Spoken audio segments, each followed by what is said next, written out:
Hello అందరికీ welcome back to my channel. అందరూ ఎలా ఉన్నారు? కాకరకాయ అంటే ఎంతమందికి ఇష్టం? కాకరకాయలో ఉండే చేదు వల్ల కొంతమంది తినడానికి ఇష్టపడరు. కానీ నేను చేసే ఈ స్పెషల్ గుత్తి కాకరకాయ ఫ్రై చేశారంటే ఇష్టం లేని వాళ్ళు కూడా తినేస్తారు. అంత బాగుంటుంది. అస్సలు చేదనేదే ఉండదు. నేను 1/2 కేజీ కాకరకాయలు తీసుకున్నాను.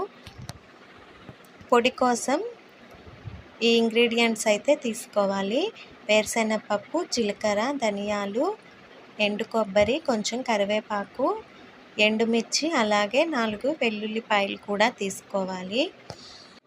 కాకరకాయలను బాగా వాష్ చేసి ఈ విధంగా మధ్యలో స్ప్లిట్ చేసి గింజల్ని తీసి పక్కన పెట్టుకోవాలి. ఈ గింజల్ని పడేయనవసరం లేదండి. ఈ గింజల్ని కూడా స్టఫింగ్లో వాడుకోవచ్చు. చాలామంది గింజల్ని పడేస్తుంటారు. అలా పడేయకుండా పొడితో పాటే ఇవి స్టఫింగ్లో కూడా వేసుకోవచ్చు. అది ఎలాగో చూడండి. వీడియో స్కిప్ చేయకుండా అయితే ఈ ఫ్రైని ఎలా తయారు చేయాలో చూసేయండి. పైన పీల్ తీసేయటం వల్లనే కొంచెం చేదైతే పోతుంది. ఇలా మధ్యలో ఘాటు పెట్టి గింజలన్నింటినీ ఇలా సపరేట్ చేసి పెట్టుకోవాలి. ఇన్ కేస్ మీకు ఈ గింజలు కనుక నచ్చకపోతే పడేసుకోవచ్చు, కానీ పడేయాల్సిన అవసరం అయితే లేదు. ఇప్పుడు ఈ కాకరకాయల్లో కొంచెం సాల్ట్, పసుపు ఇంకా వేసి ఒక అరగంట పాటు పక్కన పెట్టేయాలి. ఒకసారి బాగా మిక్స్ చేసుకొని ఒక అరగంట పాటు పక్కన పెట్టేయాలి. ఈ టిప్ ఫాలో అవటం వల్ల చేదనేది ఇంకాస్త తగ్గిపోతుంది. కాబట్టి చేదు అనుకునే వాళ్ళు ఈ టిప్ మాత్రం కంపల్సరీగా ఫాలో అయిపోండి. ఇప్పుడు స్టఫింగ్ కోసం ప్రిపేర్ చేద్దాం. ముందు కడాయి తీసుకొని స్టవ్ ఆన్ చేసి కొంచెం ఆయిల్ వేసుకొని వేరుశెనగపప్పుని ఫ్రై చేసుకోవాలి. ఇవి ఫ్రై అయిన తర్వాత వెల్లుల్లిపాయ తప్ప మిగిలినవన్నీ వేసుకొని ఇంకొక 2 మినిట్స్ వరకు ఫ్రై చేసుకోవాలి. ఇప్పుడు ఎండుమిర్చి అన్నీ ఫ్రై అయిపోయాయి కదా. ఈ టైంలో వెల్లుల్లి, కొంచెం చింతపండు, ఇంకా కాకరకాయ విత్తనాలను కూడా వేసి ఇంకొక 2 సెకండ్ల పాటు ఫ్రై చేసుకోవాలి. ఈ చింతపండు వేయటం వల్ల పులుపు ఇంకొంచెం తగ్గి టేస్ట్ అనేది బ్యాలెన్స్ అవుతుంది. కాబట్టి చింతపండుని కంపల్సరీగా యాడ్ చేసుకోండి. వీటన్నిటిని మిక్సర్ జార్లో వేసుకొని కొంచెం సాల్ట్ కూడా వేసుకొని ఈ విధంగా పౌడర్ లాగా గ్రైండ్ చేసుకోవాలి. మరి పేస్ట్లా కాకుండా కొంచెం బరకగా ఉంటే టేస్ట్ బాగుంటుంది. కాకరకాయలను ఫ్రై చేసుకునే ముందు ఇందాక పసుపు, సాల్ట్ వేసి కలిపి పెట్టుకున్నాం కదా. ఇప్పుడు వాటర్నంతా స్క్వీజ్ చేసేయాలి.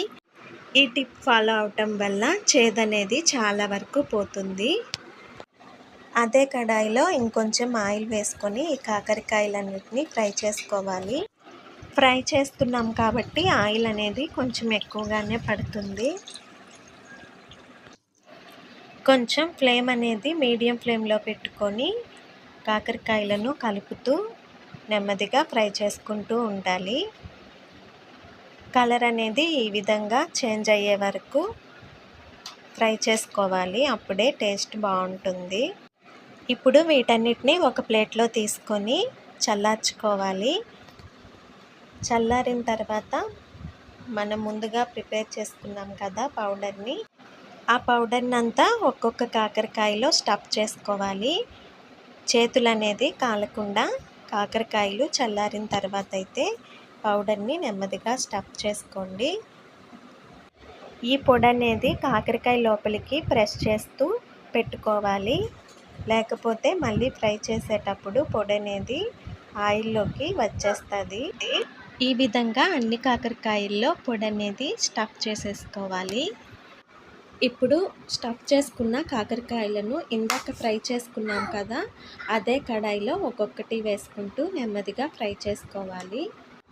ఇలా అన్నీ వేసి ఒక 1 మినిట్ వేయించుకుంటే సరిపోతుంది. ఎక్కువ వేయించుకోని అవసరం లేదు. కొంచెం మెల్లగా కదుపుకుంటూ ఫ్రై చేసుకోవాలి. ఎక్స్ట్రా పౌడర్ ఏమైనా మిగిలి ఉంటే ఆ పొడిని కూడా ఇందులో వేసేసుకోవచ్చు. నాకు ఎక్స్ట్రా పొడి ఏం మిగలలేదు. కరెక్ట్గా స్టఫింగ్ వర్క్ అయితే వచ్చింది. ఒకవేళ పొడి మిగిలితే ఇలా వీటి మీద వేసుకుంటే సరిపోతుంది. స్టఫ్డ్ కాకరకాయ రెసిపీ రెడీ అయిపోయింది. వీడియో నచ్చితే లైక్ చేయండి. Thanks for watching. Bye bye.